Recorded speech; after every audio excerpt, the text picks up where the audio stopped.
კოსმოსური ივლისი დიდი აღმოჩენებითა და მრავალი კოსმოსური თავგადასავალით იყო გამორჩეული. 2025 წლის ეს თვე შეგვიძლია კოსმოსი უხვით გამორჩეულ პერიოდად მივიჩნიოთ. ნუ რა თქმა უნდა ჯერჯერობით. წინ მრავალფეროვანი ახალი ამბებია, ასე რომ ვიწყებთ.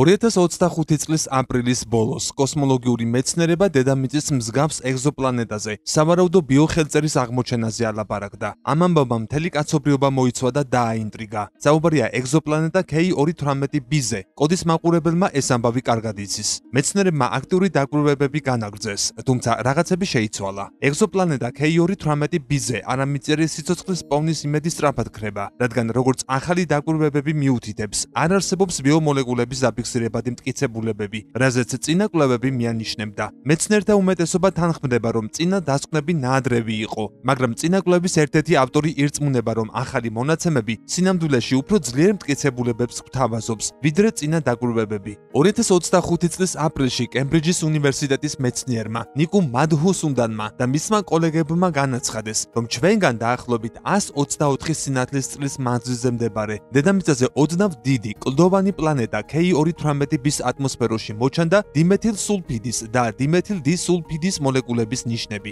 დედამიწაზე ამ მოლეკულებს მხოლოდ სიცოცხლე წარმოქმნის. მაშინ მადჰუსუნდანი ამბობდა, რომ ეს იყო ადამიანის მიერ დანახული პირველი ნიშნები იმისა, რომ უცხო პლანეტაზე შესაძლოა სიცოცხლე იყოს.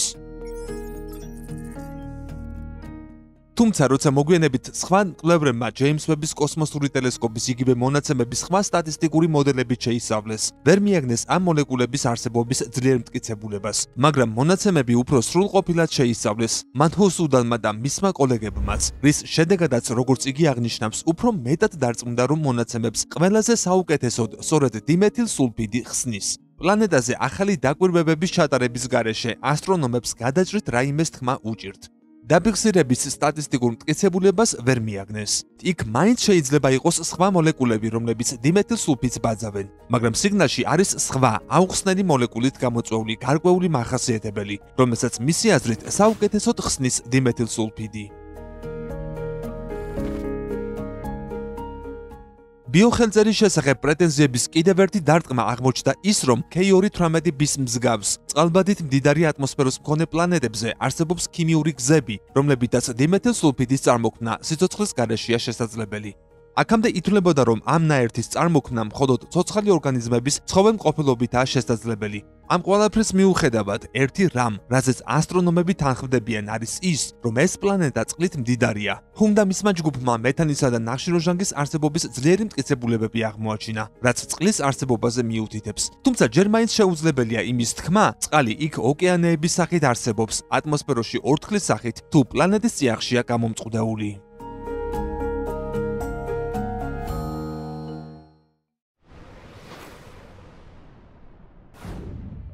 ასტრონომებმა სუბარუს ტელესკოპის მეშვეობით ნეპტუნის მიღმა არსებული აქამდე უცნობი ობიექტი აღმოაჩინეს, რომელსაც ამონიტი უწოდეს.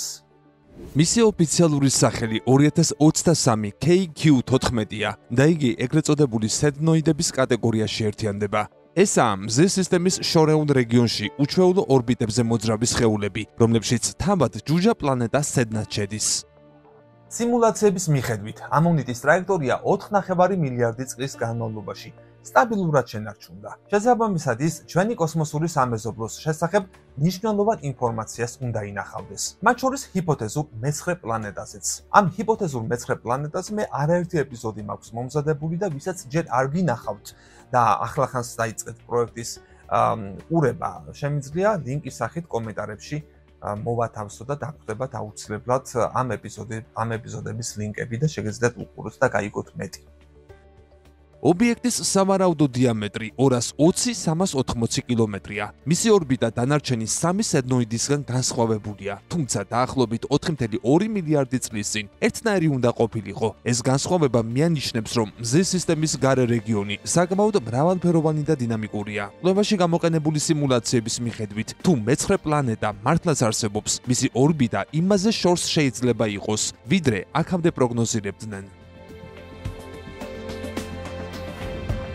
წითელი სუპერგიგანტი ვარსკვლავის ბეთელგეიზეს სულ მცირე ერთი საიდუმლო ამოხსნილია.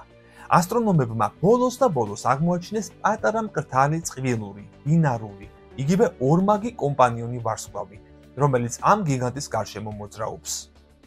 ბეთელგეიზე ჩვენგან დაახლოებით 548 სინათლის წლის მანძილზე ორიონის თანავარსკვლავედის მიმართულებით მდებარეობს და წარმოადგენს ღამის ერთ-ერთ ყველაზე დიდ და კაშკაშა ვარსკვლავს. აქვს ჩვენს მზეზე დაახლოებით 16 ნახევარჯერ ან 19ჯერ მეტი მასა, თითქმის 764ჯერ დიდი რადიუსი და იმყოფება სიცოცხლის უკანასკნელ სტადიაზე. მისი ასაკი დაახლოებით 10 მილიონი წელია და შეიძლება საკმაოდ ახალგაზრდა მოგეჩვენოთ სხვა ვარსკვლავებთან შედარებით, რომლებიც თითქმის 13.8 მილიარდი წლის სამყაროს ხნისანი არიან. ასეთი ხანმოკლე სიცოცხლის მიზეზი ისაა, რომ ის ძლიერ მასიურია. რაც უფრო მასიურია ვარსკვლავი, მით უფრო ცხელი, კაშკაშა და სწრაფია, ვიდრე პატარა ვარსკვლავები. სიცოცხლეს ასრულებენ შთამბეჭდავი სუპერნოვას აფეთქების სახით, რის შემდეგაც მათ ადგილას ნეიტრონული ვარსკვლავი ან შავი ხვრელი წარმოიქმნება. ბეთელგეიზე წარმოადგენს იშვიათ განძს კოსმოსში. ხანმოკლე სიცოცხლის ვარსკვლავს თავისი სიცოცხლის ბოლო ეტაპზე, რომელიც დედამიწასთან საკმაოდ ახლოსაა, რათა დეტალურად დავაკვირდეთ. ამ ვარსკვლავს აქვს დაახლოებით 1.6 მზის მასა და ბეთელგეიზეს გარს უვლის დაახლოებით 4 ასტრონომიული ერთეულის მანძილიდან, ანუ 4ჯერ უფრო შორიდან, ვიდრე დედამიწა მზეს. შედეგად სივარჰა ბეთელგეიზესთან უფრო ახლოსაა, ვიდრე იუპიტერი მზესთან და მის გარშემო ერთ შემოვლას თითქმის 6 წელიწადს ანდომებს.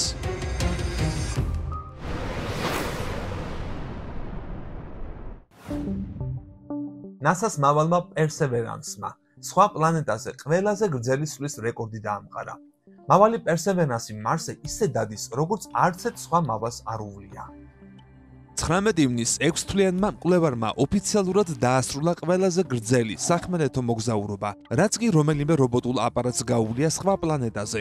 ერთ გასვლაზე მავალმა მარსის ქვიან ზედაპირზე 411 მეტრი გაიარა. შეიძლება არც ისე ბევრი ჩანდეს, მაგრამ კოლეგა კურიოზიტის და ოპორტიუნიტისგან განსხვავებით, რომლებიც ლოკოკინასავით ნელა დადიან, პერსევერანსი ნამდვილი სიჩქარის დემონია. ამის მიზეზი ისაა, რომ პერსევერანსს თვითმავალი პროგრამული უზრუნველყოფა აქვს, რომელსაც შეუძლია დაამუშავოს და გაანალიზოს ფოტოები, მაშინაც კი, როცა მისი ბორბლები ბრუნავს. თუ შევადარებთ წინა მარს მავლებს, რომლებიც ასევე NASA-ს ეკუთვნის, კურიოზიტისა და ოპორტიუნიტის, ისინი ამისათვის უნდა გაჩერდნენ, ფოტოები გადაიღონ, შემდეგ ინფორმაცია დაამუშავონ და ამის მიხედვით აირჩიონ კარგი გზა.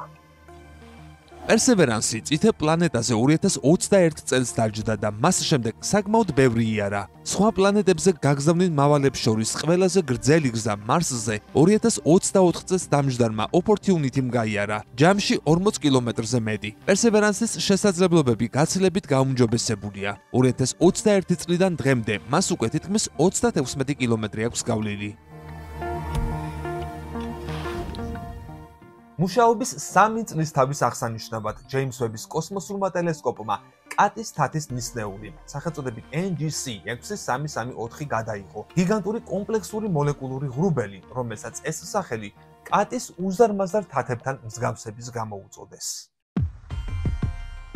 მდებარეობს ჩვენგან დაახლოებით 4000 სინათლის წლის მანძილზე, ღრიანკალის თანავარსკვლავედის მიმართულებით.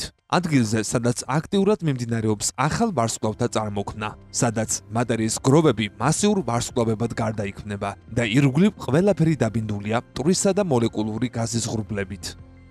ტელესკოპის ახლო ინფრაწითელი კამერის ნირკამისმენ გადაღებულ ფოტოებზე ამ პროცესის სხვადასხვა ეტაპი ჩანს. ზედა ნაწილში, შუაში, მოჩანს სტრუქტურა, სახელად ოპერის სახლი. ჩვილი ყვითელი ვარსკვლავი, რომელიც ანათებს და გარშემო მტვერს მიმოფანტავს. ეს გახლავთ ვარსკვლავის წარმოქმნის ერთ-ერთი ბოლო სტადია.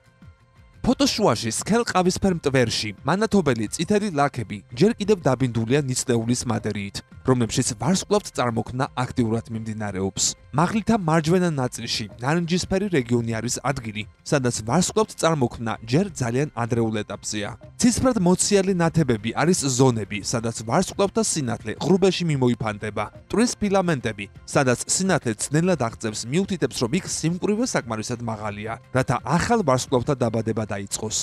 გაზის მკვრივი კვანძები საკუთარი გრავიტაციით კოლაფსირდება და ჩვილ ვარსკვლავთა თესლებს წარმოქმნის. მონურჯო მოთეთრო ნათება ეკუთვნის სრულად ჩამოყალიბებულ ვარსკვლავებს, რომლებმაც გარშემო მატერია უკვე მოასუფთავეს და კოსმოსში თავისუფლად ანათებენ.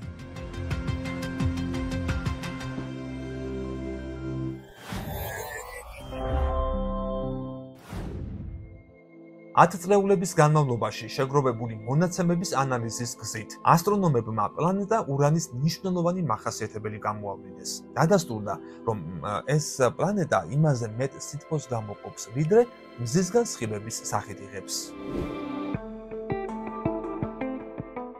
ახალი კვლევების ფარგლებში მეცნიერებმა სხვაგვარი შედეგები მიიღეს. მათ აღმოაჩინეს, რომ ურანი სინამდვილეში ვარსკვლავისგან მიღებულზე დაახლოებით 12.5%-ით მეტ სითბოს ათავისუფლებს. ავტორების თქმით, ეს ნიშნავს, რომ იგი ფორმირების დროინდელ მხურვალებას ნელ-ნელა კარგავს. აქედან ასკვნიან, რომ ამ ციური სხეულის შიგნით განსხვავებული პროცესები მიმდინარეობს. შესაძლოა, მას პლანეტის სტრუქტურასთან ან ევოლუციასთან ჰქონდეს კავშირი. ამის გაგების საუკეთესო საშუალება იქ ზონდის გაგზავნაა. NASA-ს უსწრაფესმა ზონდმა პარკერ სოლარ პრობმა მზის ყველაზე ახლო ფოტოები გადაიღო და გამოაგზავნა. პარკერის მზის ზონდმა ჩვენი უახლოესი ვარსკვლავის დინამიკური ატმოსფერო გვაჩვენა. მისი წყალობით კოსმოსურ ამინდთან დაკავშირებული საფრთხეები ჩვენი თვალით დავინახეთ. ეს ახალი მონაცემები კოსმოსური ამინდის პროგნოზირებასა და ასტრონავტთა უსაფრთხოების გაუმჯობესებაში დაგვეხმარება, ამბობენ ასტრონომები. სხვადასხვა ამავე კოსმოსურმა აპარატმა მანამდეც გვაჩვენა ჩვენი დედა ვარსკვლავი ახლოდან, თუმცა ახლა უფრო კიდევ ახლოს მივიდა. მზე პლაზმური სფეროა, რომლისგან მომავალი სითბოც დედამიწას აცოცხლებს. მისი წყალობით ჩვენს პლანეტაზე ევოლუციური პროცესები დაიწყო და სხვადასხვა რთული ორგანიზმი განვითარდა, მათ შორის ჩვენც. მეორე მხრივ, მზე მავნე და სახიფათო ობიექტიც არის, რომელიც მომაკვდინებელ ულტრაიისფერ გამოსხივებას გამოყოფს. ამოფრქვევისას იგი დედამიწისკენ პლაზმის უზარმაზარ მასებს უშვებს. NASA-ს ზონდი სახელად პარკერ სოლარ პრობი მზეზე სწორედ მსგავსი ფენომენების გამოსაკვლევად გაგზავნეს. მზის ქარი დამუხტული ნაწილაკების ნაკადია, რომელიც მზიდან განუწყვეტლივ მოედინება. სწორედ მისი დამსახურებით ვხედავთ ულამაზეს პოლარულ სიალს, მაგრამ იგი ამავდროულად ელექტროქსელებსა და თანამგზავრებს აზიანებს ხოლმე. მზის ქარისგან განსხვავებით, კორონალური მასის ამოფრქვევა ეპიზოდური ხასიათისაა. ამ ამოფრქვევებმა შეიძლება დედამიწამდეც მოაღწიოს და მაღალი სიჩქარით მოძრავი ტონობით პლაზმა მოიტანოს ჩვენამდე. ამ პლაზმას დედამიწაზე გეომაგნიტური შტორმების გამოწვევა და თანამგზავრების დაზიანება შეუძლია. მეცნიერები დიდი ხანია ცდილობენ გაარკვიონ, თუ როგორ წარმოიქმნება მზის ქარი და როგორ ახერხებს ის მზის უზარმაზარი გრავიტაციული მიზიდულობისგან თავის დაღწევას. ამ ფენომენის შესწავლა მეცნიერებისთვის დიდი გამოწვევაა, მაგრამ პარკერის მზის ზონდის მეშვეობით მათი წარმოშობისა და ევოლუციის შესწავლასთან ახლა ისე ახლოს არიან, როგორც არასდროს.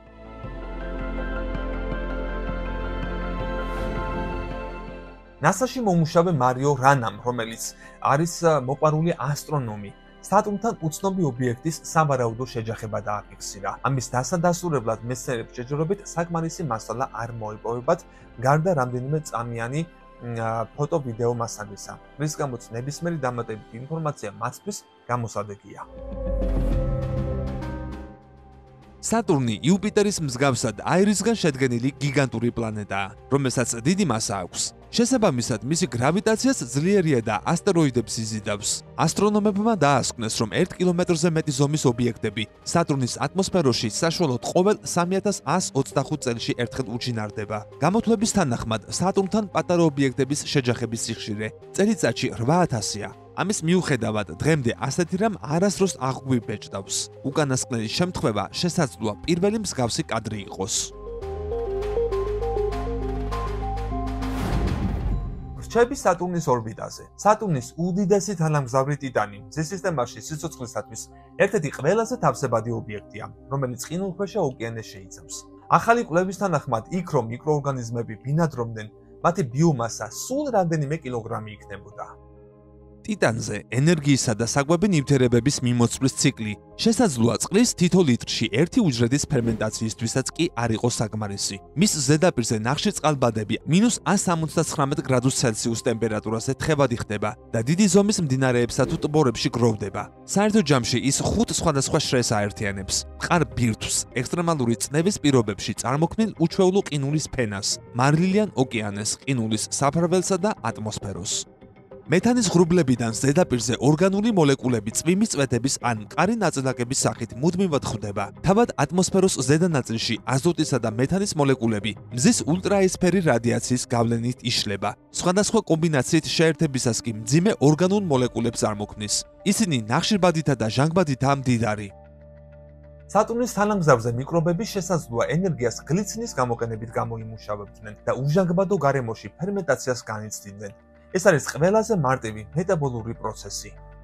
გლიცინი უმარტივესი ამინომჟავა, ანუ ცილების საშენი მასალაა. მისი წინამორბედები სამყაროში საკმაოდ გავრცელებულია. ისინი ასტეროიდებში, კომეტებში და ვარსკვლავებისა თუ პლანეტების მაფორმირებელ ღრუბლებშია. ტიტანის ოკეანეში ის მაინც მცირე ოდენობით დაგროვდებოდა.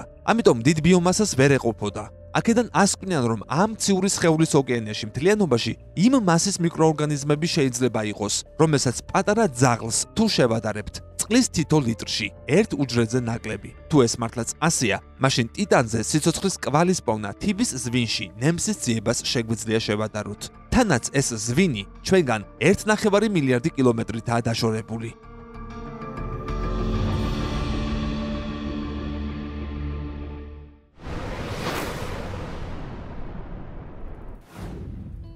მეცნიერება ძალიან ახლოსაა იმის დადგენასთან, როგორ აიცილა სამყარომ თავიდან ანტიმატერიის აპოკალიფსი. ცენის მეცნიერებმა აღმოაჩინეს მიმზიდველი მინიშნებები ფიზიკის მიერ მატერიასა და ანტიმატერიაზე მოქმედებაში ფუნდამენტური სხვაობების შესახებ. ახლა უფრო ადამიანურად. დიდ ადრონულ კოლაიდერში LHC-ში ჩატარებულმა ექსპერიმენტებმა დაადასტურა ასიმეტრია ნაწილაკის მატერიისა და ანტიმატერიის ფორმებს შორის, რომელსაც ბარიონი ეწოდება. ამ ეფექტს მუხტის პარიტეტის დარღვევას, CP დარღვევას უწოდებენ და აქამდე დაფიქსირებული იყო მხოლოდ ნაწილაკების სხვა კლასში, სახელად მეზონებში. თუმცა სამყაროს მატერიის ძირითადი ნაწილის წარმოქმნილ ნაწილაკებში, ბარიონებში იპოვეს ექსპერიმენტული მტკიცებულება იმისა, რაზეც ფიზიკოსები დიდი ხანია ნადირობდნენ. ჯგუფმა დაადგინა, რომ მატერიისა და ანტიმატერიის ბარიონების დაშლას შორის 2,5%-იანი ფარდობითი სხვაობაა. ეს აჩვენებს, რომ ნაწილაკთა ფართო დიაპაზონში არსებობს ოდნავი სხვაობა მატერიასა და ანტიმატერიას შორის, რაც იმაზე მიუთითებს, რომ ფიზიკის ფუნდამენტური კანონები ბარიონებზე და ანტიბარიონებზე სხვადასხვანაირად მოქმედებს. ამბობს კვლევის პირველი ავტორი, CERN-ის ფიზიკოსი სუედიკ იანგი. შემზარავი სახელის მიუხედავად, ანტიმატერია ჩვეულებრივი რამ არის. მისი ძირითადი განმასხვავებელი ჩვეულებრივი მატერიისგან არის საპირისპირო მუხტი. თუმცა ეს ერთი შეხედვით მცირე დეტალი ნიშნავს იმას, რომ თუ ეს ორი ერთმანეთს უდესმე შეხვდება, ისინი ერთმანეთს ენერგიის აფეთქებით მოსპობენ. ფიზიკოსები CP დარღვევის ახალ წყაროებს ეძებენ ნაწილაკთა ფიზიკის სტანდარტული მოდელის პროგნოზებს მიღმა. ასეთი წყაროების აღმოჩენამ შეიძლება მიგვიყვანოს ფიზიკის ახალ კანონებთან. დაფიქსირებულია შამხვრელთა რეკორდული შეჯახება, რომელიც კიდევ უფრო აფართოებს ჩვენს ცოდნას სამყაროს ყველაზე ექსტრემალურ ობიექტთა შესახებ. აშკარაა, რომ გრავიტაციული ტალღები, რომელიც ლაზერულ ინტერფერომეტრულმა ობსერვატორია LIGO-მ დააფიქსირა, წარმოქმნილი იყო ამ დროისათვის ნანახტაშორის ყველაზე მასიურ შამხვრელთა ერთმანეთთან შერწყმის შედეგად. ამ შამხვრელთა მასა ზედმეტად მაღალია, რომ ისინი პირდაპირ ხანდაზმული ვარსკვლავის კოლაფსის შედეგად წარმოქმნილიყვნენ. შესაბამისად, კარგი მიზეზია ვიფიქროთ, რომ ისინი პატარა შამხვრელებს შორის წინა შეჯახებების შედეგად არიან წარმოქმნილი. მასიურ და სწრაფად მბრუნავ შამხვრელთა მიერ წარმოქმნილი გრავიტაციული ტალღები უფრო მოკლეა, ვიდრე პატარა შამხვრელთა წარმოქმნილი. შესაბამისად, მათი დაფიქსირება უფრო რთულია. ყოველი განახლებისას LIGO სულ უფრო მეტ შამხვრელთა შეჯახებას აფიქსირებს და სავარაუდოდ მომავალში ის კიდევ მრავალ კოსმოსურ რეკორდს აღმოაჩენს. თუმცა ტრამპის ადმინისტრაცია ობსერვატორიის ინფრასტრუქტურის ნახევრის დახურვას გეგმავს, რაც მკვლევართა განცხადებით ასეთი სიგნალების დაფიქსირებას თითქმის შეუძლებელს გახდის.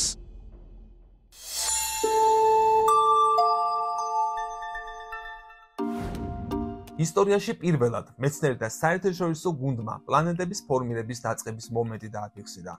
ეს მათ ალმასა და ჯეიმს ვების ტელესკოპების დახმარებით შეძლეს. ობსერვატორიებით ცხელი მინერალების გაქვავების პროცესი აღბეჭდეს. ციური სხეულები სწორედ მათი შეერთებით წარმოიქმნება. ანუ ეს პლანეტარული სისტემის დაბადების ძალიან ადრეული ფაზაა, რომელსაც ასტრონომები აქამდე პირდაპირ არ დაკვირვებიან. ისინი ამბობენ, რომ რამდენიმე მილიარდი წლის წინ მზის სისტემაც ასე გამოიყურებოდა. ამიტომაც ახალი მიგნება ჩვენი კოსმოსური სამეზობლოს ისტორიის უკეთ შესწავლაშიც შეიძლება დაგვეხმაროს. ახალგაზრდა ვარსკვლავი ჰოუპსი 315 ჩვენგან 1300 სინათლის წლითაა დაშორებული. მსგავსი ობიექტების გარშემო მტვრისა და აირის დისკოებია, რომლებშიც პლანეტები იბადება. დღემდე აღნიშნული პროცესის მხოლოდ შედარებით გვიანდელი სტადიები ჰქონდა ნანახი. ახლა კი ჩვენ წინაშე ნამდვილი დასაწყისია. ამ დროს სილიციუმის მონოქსიდის შემცველი კრისტალური მინერალები ძალიან მაღალ ტემპერატურაზე კონდენსირდება და ერთიანდება, რის შედეგადაც პლანეტების ბაზისური მასა იქმნება. მინერალები თავდაპირველად ჯეიმს ვების კოსმოსური ტელესკოპით შენიშნეს. შემდეგ კი სისტემისკენ ალმა მიმართეს, რამაც საბოლოოდ ეს საუცხოო პროცესი გვაჩვენა, ახალი მზისა და მისი შვილი პლანეტების დაბადება.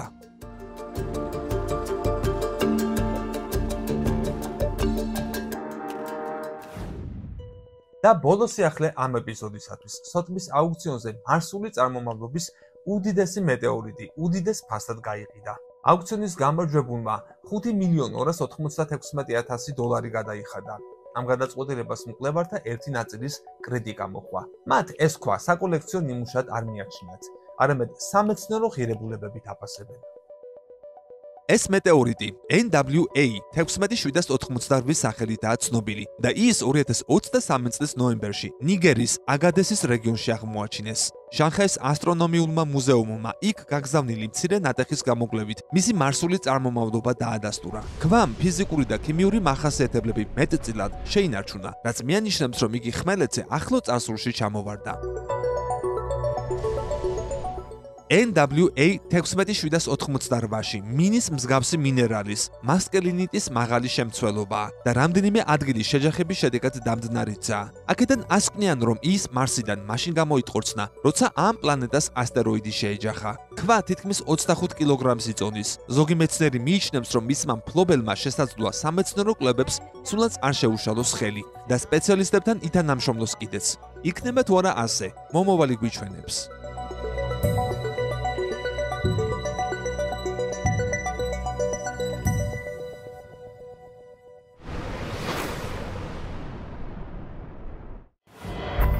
რამდენიმე ახალი თეორია და ჰიპოთეზაც გახდა ცნობილი სხვადასხვა საკითხის მიმართ. თუმცა ჯერ დავიცდი, სანამ რაიმე მიგნებები არ ეკნება მეცნიერებს და შემდეგ ვისაუბრებ მათზე. აქ დავასრულებ 2025 წლის ივლისისთვის კოსმოსურ ამბებზე საუბარს.